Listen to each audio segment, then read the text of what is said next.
My name is David Turner, and at the time of these events, my wife Susan and I had been married for just over 20 years.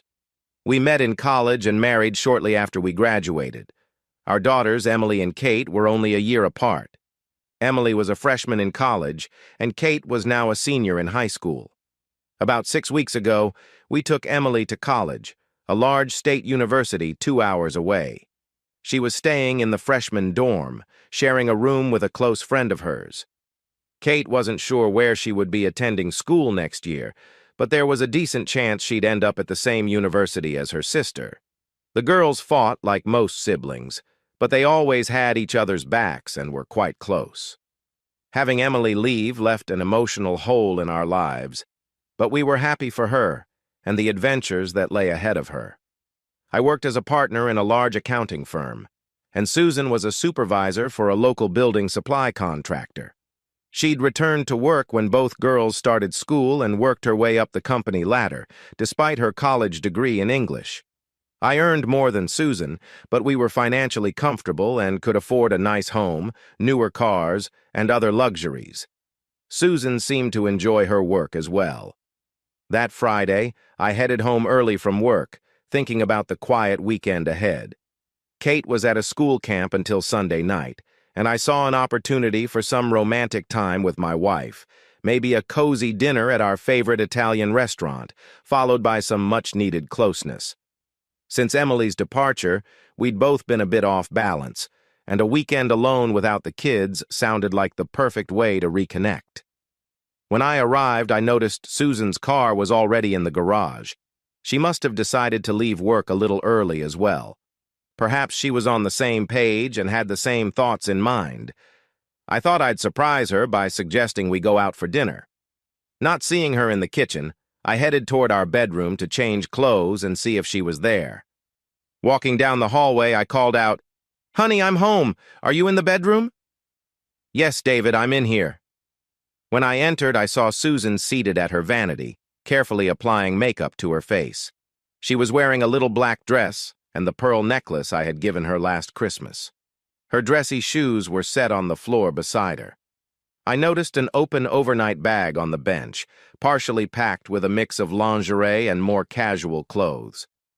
"Oh, wow, Susan. I must have forgotten we were going somewhere this weekend. Where are we going? I can get ready really fast."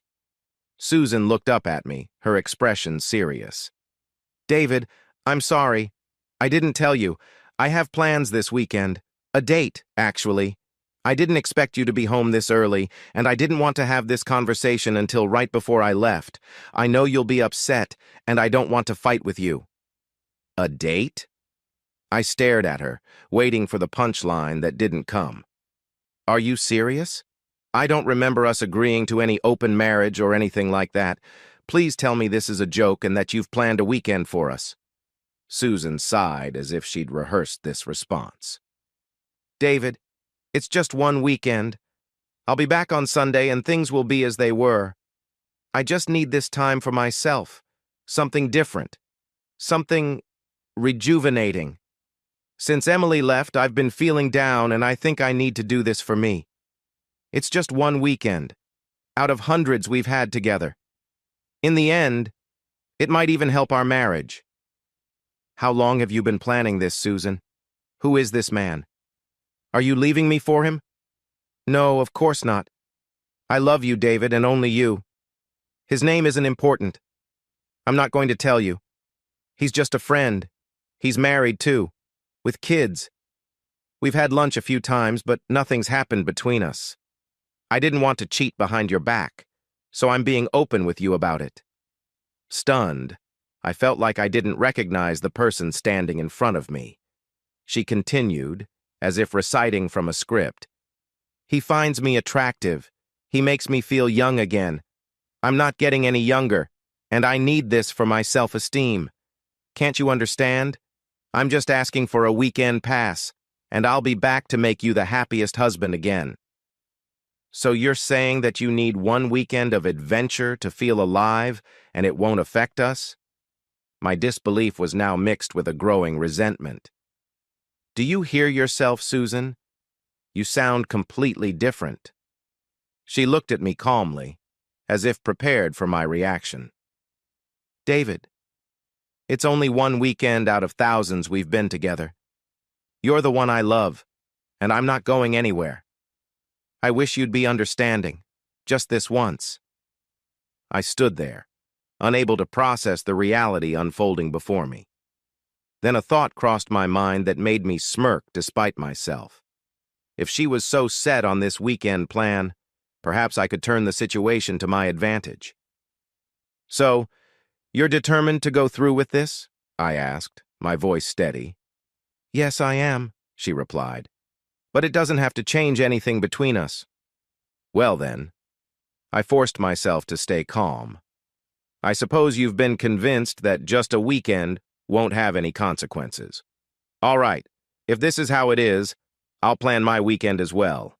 But promise me one thing. Leave your phone on so I can reach you if there's an emergency. Susan hesitated, studying my face. Okay, I'll leave my phone on, but you have to promise not to interfere or follow me. Deal, I replied, adding, but you still have time to change your mind. Without another word, she turned back to her vanity, signaling the conversation was over. I went to my office, feeling like my life had turned upside down. A thought crept into my mind as I scrolled through my contacts. I found a number that had been in my phone for years, untouched. I dialed it and waited. Hi, it's David Turner, I said when the line connected. Oh, David! The voice on the other end, gentle and warm, belonged to Anna Pierce, a woman who had once been my assistant and friend. I haven't heard from you in ages. How are you? I took a deep breath, memories flooding back. Anna had been a remarkable assistant when she worked for me 10 years ago. At that time, I was a senior associate, not yet a partner. Her husband, Matt, was a young executive, and they had one child together. Tragically, Matt had died in a car accident 5 years ago, leaving Anna and their son, Luke, devastated. I had supported her through that time, helping her secure a legal settlement that allowed her financial security. Over those months, we'd grown close, almost too close, and we had parted ways before anything inappropriate could happen, out of respect for my marriage. Hearing her voice brought back a flood of emotions, and I found myself confiding in her.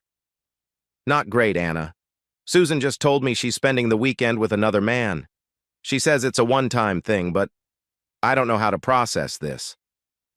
There was silence on the line before she spoke, her voice filled with empathy. I'm so sorry, David. I can't believe she would do that to you. I thought your marriage was solid. So did I said, the weight of the situation finally hitting me. Anna listened quietly as I explained the situation, and then she offered, Look, Luke is spending the weekend with his grandparents. If you need company, you're welcome to join me. I was going to have a quiet weekend myself, but I'd be more than happy to spend it with you. We agreed that I would pick her up in an hour. It felt strange and exhilarating, almost like reconnecting with an old friend after years apart. When I arrived, she welcomed me with a warm smile, and we decided to go to the same Italian restaurant where I had originally planned to take Susan. Over dinner, our conversation flowed effortlessly. The connection between us felt as natural as it had all those years ago, perhaps even stronger. By the time the weekend ended, I knew that my life had irrevocably changed. Anna had been a rock of support, reminding me of a version of myself I had nearly forgotten. As I drove back home, I felt both clarity and uncertainty. What awaited me back at the house was a confrontation I couldn't avoid. The next part of this journey, however painful, was necessary if I was to rebuild the life I wanted. As I pulled into the driveway, the weight of the weekend settled over me. My mind replayed the quiet conversations and laughter Anna and I had shared, the sense of warmth and understanding that had resurfaced between us. I felt renewed clarity and knew what I had to do next. I walked into the house and saw Susan's car was already in the garage, confirming that she'd returned from her weekend. Taking a steadying breath, I braced myself for whatever I'd face inside. Susan entered the living room as I put my keys down, pulling her overnight bag behind her, a contented smile on her face. She looked up, surprised to see me standing there, but quickly recovered with a bright, almost cheerful greeting. "Hi, sweetheart. I knew you'd be here waiting for me." She set her bag aside, approaching me as if nothing had changed. "See? I'm the same wife you knew before I left. And you, the best husband in the world, gave me this one little break. I'll make it up to you, David, I promise. Maybe I'll even put on something special, and we can have our own private celebration before Kate gets back." The calmness I'd felt around Anna was replaced with a cold anger, though I held it back. Instead, I walked over to the side table where my phone was propped up, quietly recording. I had decided to get her words on record, as a precaution. "Susan, don't insult my intelligence," I said, my voice hard. "I know what this weekend was about, and I know it wasn't just an innocent escape." A flicker of something crossed her face, maybe surprise or maybe guilt. She looked away. "David, I told you, it was just one weekend. It was supposed to help us. I thought you'd understand that." "I'm supposed to understand that you wanted to sleep with someone else? Just to feel alive?" I took a step closer. "And I'm supposed to believe it was just once?" Her face flushed. "Look, he's married too. He has young kids and he's not leaving his wife. It's just an experience, David. It doesn't change how I feel about you." "It changes everything," I said, my voice dropping. "You threw away our marriage for something meaningless." She shook her head, as if my reaction were an inconvenience she hadn't anticipated. "You're being dramatic. He made me feel wanted, David, made me feel special. You have no idea what that feels like, to have someone look at you like you're beautiful." "Oh, really?" I asked, my voice low. "And what happens now? Do we pretend this never happened so you can go back to this guy when you feel unwanted again?" Her jaw tightened. "I told you I don't plan on seeing him again. I just needed one weekend to feel like I mattered. Like I wasn't invisible." "That's what I don't understand, Susan," I replied, feeling a painful finality. "You were never invisible to me. But you made me feel that way, the second you stepped out of this house with him." She blinked, absorbing my words in silence.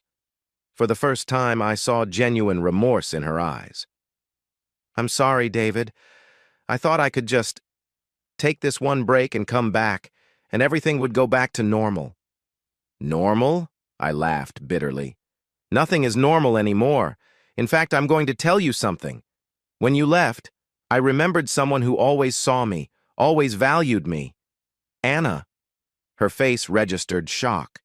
"You didn't—" "Yes, I did. I spent the weekend with her, and for the first time in years, I felt like myself. I let the truth sink in, unfiltered.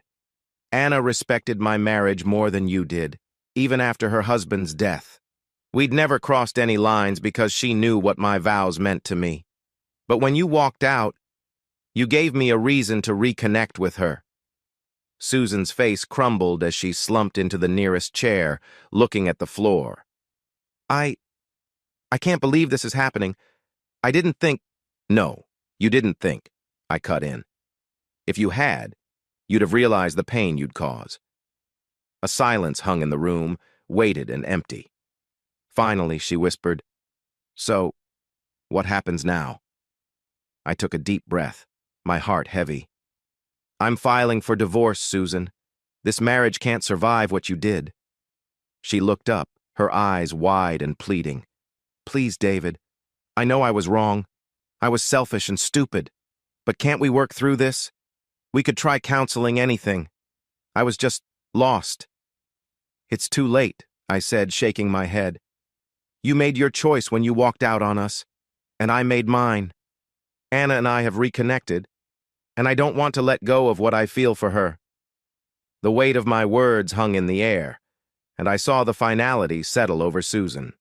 She sobbed quietly, clutching her arms around herself as if the world had collapsed. I'll be fair in the divorce, I continued after a long pause. I'll make sure you're financially secure, but I can't stay with you after this. As she nodded numbly, I took my phone, ending the recording that captured our conversation. The decision, though painful, felt right.